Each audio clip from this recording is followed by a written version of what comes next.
होली की आत्मा।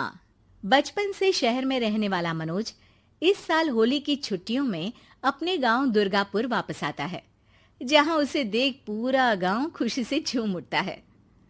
जब गया था तब इतना सा था और अब देखो कितना बड़ा हो गया है। हाँ सरपंच जी, जब मैं गया था तब आप भी बहुत जवान थे और अब देखो कितने बूढ़े हो गए हैं आप।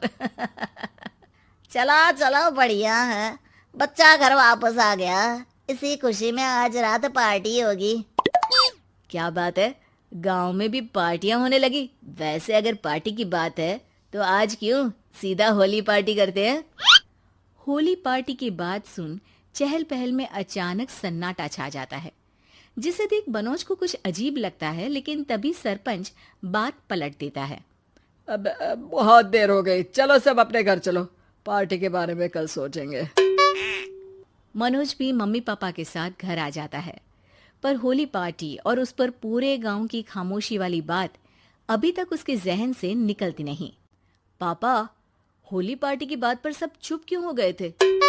अरे होगी उनकी कोई अपनी बात। मुझे गांव की पंचायत ही थोड़ी पता है। थक गया हूँ, चलो सो जाते हैं, कल बात करते हैं।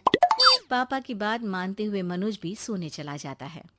आज तो छुपा लिया, लेकिन हफ्ते बाद जब होली का दिन आएगा तब इसे कैसे रोकोगे? अगली सुबह सूरज के साथ ही मनोज भी गांव घूमने निकल जाता है, जिस पर रास्ते में उसे अपनी ही उम्र के कुछ लड़के भी मिलते हैं, जिनसे दोस्ती कर अब वो उनके साथ घूमने लगता है। इसी तरह कुछ दिन बीत जाते हैं और होली नजदीक आने लगती है। दोस्तों, होली में 4 दिन ही बचे हैं, पर गांव में उसकी कोई तैयारियां क्यों नहीं दिख रही? क्योंकि यहाँ होली नहीं मनाई जाती। अरे पर ऐसा क्यों? वो राजा भूषण। अरे तुम 4 दिन के लिए आए हो, क्या इतना सोच रहे हो? चलो कुछ खाने चलते हैं। इसी के साथ एक बार फिर होली की बात को टलते हुए देख मनोज को शक होने लगता है। वो घर पहुंचते ही इंटरनेट पर अपने गांव और राजा भूषण के बारे में जानकारी निकालने लगता है। क्या? मुझे आज तक ये नहीं पता था। ऐसा कैसे? किसी ने मुझे कुछ बताया क्यों नहीं? सारी जानकारी लेने के बाद मनोज गांव वालों या अपने मम्मी पापा से कुछ पूछे बिना खुद ही उसकी सच्चाई के बारे में छानबीन करने लगता है, जिसके चलते वो राजा भूषण की हवेली में पहुंचता है। वाह, क्या हवेली है यार। पर क्या यहाँ सच में कोई भूत है? हेलो भूत जी, कोई है क्या? हम इस साल गांव में होली सेलिब्रेट कर रहे हैं, क्या आप उस पर थोड़ा इंटरव्यू देंगे? मनोज के ऐसा बोलते ही गांव में तूफान उठ जाता है और हवेली में रखी सारी चीजें हिलने लगती है। एक अदृश्य शक्ति मनोज को धक्का देकर हवेली से बाहर निकाल दरवाजा बंद कर लेती है। ये सब देख मनोज हैरान रह जाता है। क्या अभी मुझे हवा ने धक्का देकर बाहर निकाल दिया?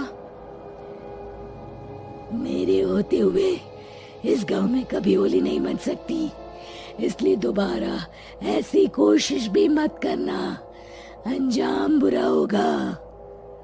आवाज सुन मनोज हैरानी से इधर उधर देखने लगता है, पर उसे कोई दिखाई नहीं देता।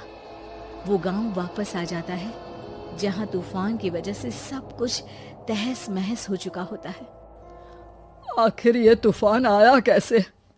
ना ऐसा कोई मौसम था और ना ही हमने होली का त्योहार मनाने की बात की थी। सरपंच की बात पर कोई रिएक्शन दिए बिना मनोज चुपचाप अपने घर चला जाता है। इस तरह देखते ही देखते होली का दिन भी आ जाता है और मनोज रंग लेकर गांव में निकल जाता है, लेकिन गांव पूरी तरह खाली होता है। अरे त्योहार का दिन है, धूमधाम की जगह मातम क्यों मनाया हुआ है? मनोज की आवाज सुन सब अपने घर की खिड़कियां खोल के घर के अंदर से ही उसे वापस जाने के लिए कहने लगते हैं, पर वो किसी की नहीं सुनता। तुझे पहले भी समझाया था, अगर होली खेलने की कोशिश भी की तो अच्छा नहीं होगा। अरे बात मान लो बेटा, तुम्हें सच नहीं पता। मुझे सब पता है। सालों पहले इस राजा ने एक अंधविश्वास फैलाया और आप लोग आज तक उसे मानते आ रहे हो। अरे बेटा, जब तुम पैदा भी नहीं हुए थे उससे भी बहुत पहले से इस गांव पर होली का श्राप है। अगर गांव में होली का त्योहार मनाया जाता है तो प्रलय आना पक्की बात होती है। राजा भूषण इस सब में नहीं मानते थे और त्योहार मनाने लगे, जिसके चलते होली वाले ही दिन पहले उनके बेटे की और फिर उनकी मृत्यु हो गई। तभी से गांव की रक्षा के लिए उनकी आत्मा उस हवेली में रह रही है। सबकी बातें सुन मनोज उलझन में पड़ जाता है। सोचना भी मत मनोज, अगर तुमने इस परंपरा को तोड़ने की कोशिश भी की तो उसका परिणाम इस गांव और गांव के लोगों के लिए अच्छा नहीं होगा। मुझे भी यकीन नहीं हो रहा कि आप लोग एक बेतुकी बात को मानकर सालों से रंगों के त्योहार को मातम की तरह मनाते आ रहे हो।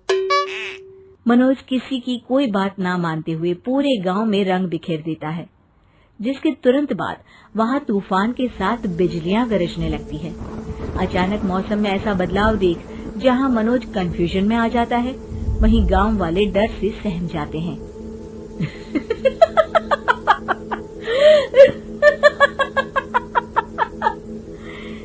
इस लड़के ने हमारे जैसे सिर्फ अपने स्वार्थ के लिए नहीं बल्कि पूरे गांव की खुशियों के लिए यहाँ होली मनाई है, जिस वजह से अब इस गांव पर होली का श्राप टूटता है। ऐसा बोलकर राजा का भूत वहां से गायब हो जाता है, जिसके बाद गांव के लोग धूमधाम से होली मनाते हैं। खुशियों के रंग गांव में बिखरे ही होते हैं कि अगली सुबह अचानक मनोज कहीं गायब हो जाता है और एक बार फिर गांव में होली का नया राज शुरू हो जाता है।